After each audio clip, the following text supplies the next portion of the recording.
بسم اللہ الرحمن الرحیم الصلاۃ والسلام علیک یا رسول اللہ وعلی آلک واصحابک یا حبیب اللہ۔ آج ہم آپ کو ایسے شہر کے بارے میں بتاتے ہیں جہاں ایک عجیب و غریب قانون تھا کہ سال کے آخر میں جو بھی اجنبی آدمی اس شہر میں پہلی مرتبہ داخل ہوتا تو وہاں کے لوگ اس کا بڑا زوردار استقبال کرتے اور نعرے لگاتے، بادشاہ سلامت، بادشاہ سلامت۔ پھر اسے ایک سال کے لیے اپنا بادشاہ بنا لیتے۔ چنانچہ ایک دن دور دراز کے علاقے سے ایک نوجوان اس شہر میں داخل ہوا۔ لوگوں نے اسے دیکھا تو بادشاہ سلامت، بادشاہ سلامت کے نعرے لگاتے ہوئے اسے شہر میں لے گئے اور بادشاہ کی کرسی پر بٹھا دیا۔ نوجوان کو جب کچھ سکون ملا تو اس نے پوچھا، مجھ سے پہلے جو بادشاہ تھا اس کا کیا ہوا؟ لوگوں نے کہا، سال کے آخر میں اس شہر میں پہلی مرتبہ داخل ہونے والے اجنبی انسان کو ہم صرف ایک سال کے لیے بادشاہ بناتے ہیں، اور سال گزرنے کے بعد یہاں سے دور ایسے جنگل میں چھوڑ آتے ہیں جہاں وہ اگر بھوک سے نہ بھی مرے تو وہاں کے سانپ، بچھو اور درندے اسے مار ڈالتے ہیں اور اس طرح وہ ہلاک ہو جاتا ہے۔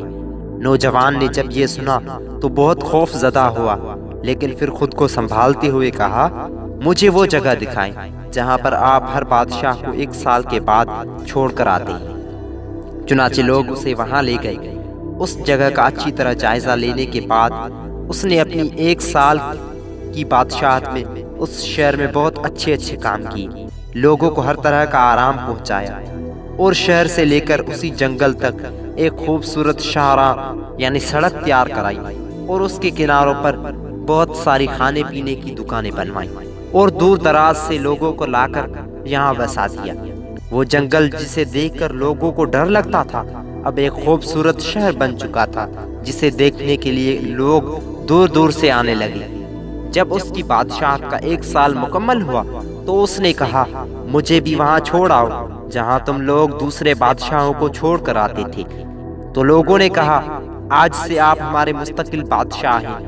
ہم وہاں ان بادشاہوں کو چھوڑ کر آتے تھے جو اپنی ایک سال کی بادشاہت کی خوشحال زندگی پا کر بعد کی زندگی کو بھول جاتے تھے کہ انہیں وہاں بھی جانا ہے جہاں کوئی انسان نہیں، صرف سانپ، بچھو اور درندوں کا ٹھکانہ ہے، جبکہ آپ اپنی ایک سالہ بادشاہت میں بعد کی زندگی کو نہیں بھولے اور اس کے لیے پہلے ہی سے سارے انتظامات کر لیے ہیں۔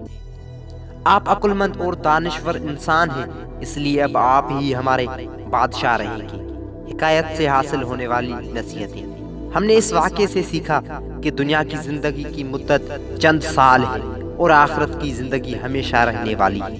آخرت کی زندگی اسی شخص کی اچھی رہے گی جو یہاں نیک عمل کرے گا، اس کا فائدہ اسے قبر میں، میدان محشر میں، جنت میں، ہر جگہ نظر آئے گا۔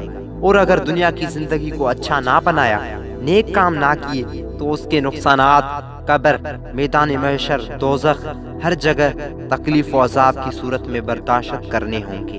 عقل مند وہ ہے جو اس تھوڑی سی زندگی کو اچھے کاموں میں گزارے تاکہ بعد کی زندگی جو ہمیشہ کے لیے ہے وہ اچھی اور عمدہ رہے۔ اللہ کریم سے دعا ہے کہ ہمیں عمل کرنے کی توفیق عطا فرمائے۔ آمین بجاہ النبی الامین صلی اللہ علیہ وآلہ وسلم۔